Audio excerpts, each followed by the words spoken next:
തെരഞ്ഞെടുപ്പ് പ്രക്രിയ അവസാന റൗണ്ടുകളിലേക്ക് എത്തുകയാണ്. ആറാം ഘട്ട തെരഞ്ഞെടുപ്പിന്റെ പരസ്യ പ്രചാരണം നാളെ അവസാനിക്കും. തെരഞ്ഞെടുപ്പിൽ ബിജെപിക്ക് ഭൂരിപക്ഷം നഷ്ടപ്പെടുമെന്ന സൂചനകൾ ശക്തമായിരിക്കെ പ്രചാരണം വളരെയധികം ശക്തമാക്കുകയാണ് മുന്നണികൾ. പ്രധാനമന്ത്രി നരേന്ദ്രമോദി യുപിയിലും ദില്ലിയിലും, രാഹുൽ ഗാന്ധി ഹരിയാനയിലുമായി തെരഞ്ഞെടുപ്പ് റാലികളിൽ പങ്കെടുത്തു.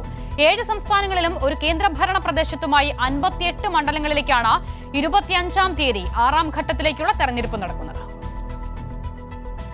തെരഞ്ഞെടുപ്പിലെ 5 ഘട്ടങ്ങളിലും പോളിംഗ് ശതമാനം കുറഞ്ഞത് ബിജെപി ക്യാമ്പുകളെ വലിയ രീതിയിൽ ആശങ്കയിലാക്കിയിട്ടുണ്ട്.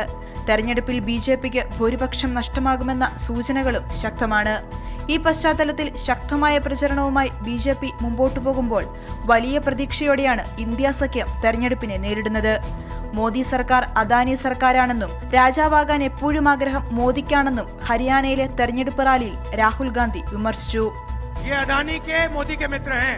नरेंद्र मोदी की जो इमेज थी, आप सब जानते हो कि वो जो गुब्बारा था वो गुब्बारा फट गया, फटाक से गुब्बारा फट गया. പ്രതിപക്ഷത്തെ ശക്തമായി വിമർശിച്ചായിരുന്നു പ്രധാനമന്ത്രി നരേന്ദ്രമോദിയുടെ യുപിയിലെ തെരഞ്ഞെടുപ്പ് റാലി.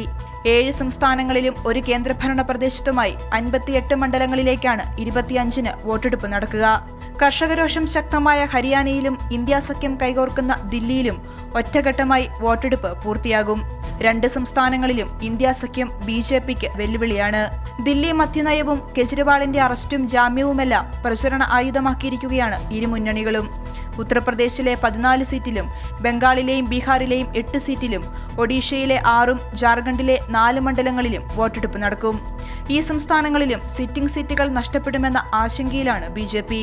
ജമ്മു കാശ്മീർ മുൻ മുഖ്യമന്ത്രി മെഹ്ബൂബ മുഫ്തി, ഹരിയാന മുൻ മുഖ്യമന്ത്രി മനോഹർലാൽ ഖട്ടർ, കോൺഗ്രസ് നേതാവ് ദീപേന്ദ്ര സിംഗ് ഹൂഡ, കേന്ദ്രമന്ത്രി മനേകാ ഗാന്ധി തുടങ്ങിയ പ്രമുഖരും മത്സരരംഗത്തുണ്ട്. കൈരളി ന്യൂസ്, ദില്ലി.